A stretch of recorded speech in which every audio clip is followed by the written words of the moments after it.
ভিনগ্রহে প্রাণের সম্ভাবনা, K2-18b গ্রহে জেমস ওয়েব টেলিস্কোপ যুগান্তকারী আবিষ্কার।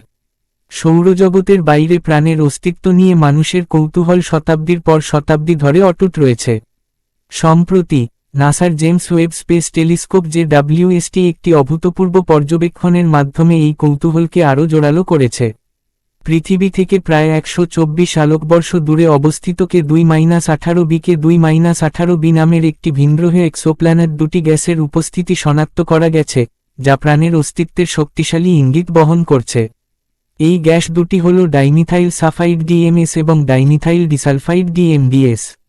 এই আবিষ্কারকে বিজ্ঞানীরা মহাকাশ গবেষণায় একটি যুগান্তকারী ঘটনা হিসেবে বিবেচনা করছেন।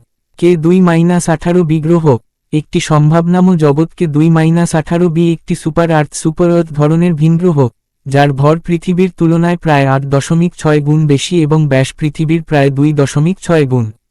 এটি একটি লাল বামন তারা রেড ডোয়ার্ফ স্টার K2-18 এর চারপাশে প্রদক্ষিণ করে, যা আমাদের সূর্যের তুলনায় অনেক ছোট এবং ঠান্ডা। এই গ্রহটি তার তারার বাসযোগ্য অঞ্চলে হ্যাবিটেবল জোন অবস্থিত, যেখানে তরল পানির অস্তিত্ব সম্ভব। এই অঞ্চলটি এমন একটি দূরত্বে অবস্থিত, যেখানে গ্রহের পৃষ্ঠে তাপমাত্রা পানির তরল রূপ বজায় রাখার জন্য উপযুক্ত হতে পারে, যা জীবনের জন্য একটি গুরুত্বপূর্ণ শর্ত। বিজ্ঞানীদের ধারণা, K2-18b একটি হাইসিয়ান গ্রহ হাইসিন প্ল্যানেট অর্থাৎ এটি সম্ভবত একটি সমুদ্রে ঢাকা গ্রহ, যার উপরে একটি হাইড্রোজেন সমৃদ্ধ বায়ুমণ্ডল রয়েছে। এই ধরনের গ্রহ জীবনের জন্য উপযুক্ত পরিবেশ প্রদান করতে পারে, বিশেষ করে অণুজীবের মতো সাধারণ জীবনের জন্য। জেমস ওয়েব টেলিস্কোপ অত্যাধুনিক স্পেকট্রোস্কোপি কৌশল ব্যবহার করে বিজ্ঞানীরা K2-18b এর বায়ুমণ্ডলে DMS এবং DMDS এর উপস্থিতি শনাক্ত করেছেন। এই গ্যাস দুটি পৃথিবীতে জীবন্ত প্রাণীদের কার্যকলাপের সঙ্গে সরাসরি সম্পর্কিত। বিশেষ করে DMS সাধারণত সামুদ্রিক ফাইটোপ্ল্যাঙ্কটনের মতো অণুজীব দ্বারা উৎপন্ন হয়। এই শৈবালের মতো জীব পৃথিবীর সমুদ্রে সালোকসংশ্লেষণের মাধ্যমে অক্সিজেন উৎপাদন করে এবং DMS নির্গত করে। অনুরূপভাবে জৈব প্রক্রিয়ার উপজাত হিসেবে পাওয়া যায়। DMS এর উপস্থিতি বিশেষভাবে উল্লেখযোগ্য, কারণ পৃথিবী ছাড়া অন্য কোনো গ্রহে এই গ্যাসের উৎস এখনও অজৈব প্রক্রিয়ার মাধ্যমে ব্যাখ্যা করা যায়নি। এটি বায়োসিগনেচার হিসেবে বিবেচিত হয়, অর্থাৎ এটি জীবনের অস্তিত্বের একটি সম্ভাব্য সূচক। তবে বিজ্ঞানীরা সতর্কতার সঙ্গে বলছেন যে এই গ্যাসের উপস্থিতি জীবনের নিশ্চিত প্রমাণ নয়। এটি অজৈব রাসায়নিক প্রক্রিয়ার ফলেও হতে পারে, যা এখনও পুরোপুরি বোঝা যায়নি। জেমস ওয়েব স্পেস টেলিস্কোপ অত্যাধুনিক প্রযুক্তি এই আবিষ্কারকে সম্ভব করেছে। এই টেলিস্কোপ তার নির্ভুল স্পেকট্রোস্কোপি ক্ষমতার মাধ্যমে দূরবর্তী গ্রহের বায়ুমণ্ডলের রাসায়নিক গঠন বিশ্লেষণ করতে পারে। K2-18b এর ক্ষেত্রে টেলিস্কোপটি গ্রহটির বায়ুমণ্ডলের মধ্য দিয়ে তারার আলোর পথ পর্যবেক্ষণ করে এই গ্যাসগুলোর উপস্থিতি নিশ্চিত করেছে। এই প্রক্রিয়া ট্রানজিট স্পেকট্রোস্কোপি নামে পরিচিত, যেখানে গ্রহটি তার তারার সামনে দিয়ে যাওয়ার সময় আলোর বর্ণালী বিশ্লেষণ করা হয়। এর আগে 2023 সালে জেমস ওয়েব টেলিস্কোপ K2-18b এর বায়ুমণ্ডলে মিথেন এবং কার্বন ডাইঅক্সাইডের উপস্থিতি শনাক্ত করেছিল। সেই সময়ও DMS এর সম্ভাব্য উপস্থিতির ইঙ্গিত পাওয়া গিয়েছিল, তবে তা নিশ্চিত ছিল না।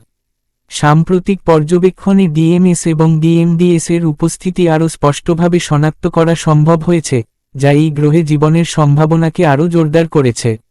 বিজ্ঞানীদের মধ্যে এই আবিষ্কার নিয়ে উত্তেজনা থাকলেও তারা সতর্কতার সঙ্গে এগোচ্ছেন। কেমব্রিজ বিশ্ববিদ্যালয়ের গবেষক নিখু মাধুসূদন, যিনি এই গবেষণার সঙ্গে জড়িত, বলেন, DMS এর উপস্থিতি অত্যন্ত তাৎপর্যপূর্ণ, কারণ এটি পৃথিবীতে জৈব প্রক্রিয়ার সঙ্গে যুক্ত।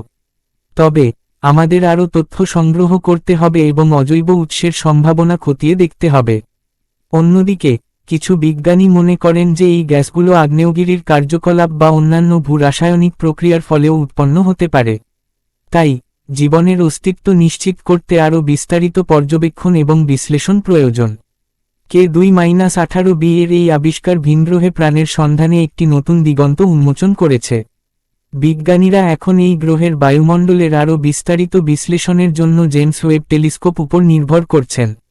এছাড়া ভবিষ্যতে ইউরোপীয় স্পেস এজেন্সির aerial atmospheric remote sensing infrared exoplanet large survey mission K2-18b এর মতো ভিনগ্রহের বায়ুমণ্ডল অধ্যয়নের জন্য আরও তথ্য সরবরাহ করতে পারে। এই আবিষ্কার শুধু বিজ্ঞানীদের জন্যই নয়, সাধারণ মানুষের জন্যও একটি উত্তেজনার বিষয়। এটি আমাদের মহাবিশ্বে একা নয় এমন সম্ভাবনাকে আরও কাছাকাছি নিয়ে এসেছে। তবে জীবনের নিশ্চিত প্রমাণ পেতে এখনও অনেক পথ পাড়ি দিতে হবে। K2-18b গ্রহের ডিএমএস এবং ডিএমডিএস গ্যাসের উপস্থিতি শনাক্তকরণ মহাকাশ গবেষণায় একটি মাইলফলক। এটি ভিনগ্রহে প্রাণের সম্ভাবনাকে আরও শক্তিশালী করেছে, যদিও এখনও অনেক প্রশ্নের উত্তর মেলেনি। জেমস ওয়েব টেলিস্কোপ এই অবদান প্রমাণ করে যে আমরা মহাবিশ্বের রহস্য উন্মোচনের দিকে এগিয়ে যাচ্ছি। ভবিষ্যতে আরও গবেষণার মাধ্যমে হয়তো একদিন আমরা নিশ্চিতভাবে জানতে পারব, আমরা মহাবিশ্বে একা নই।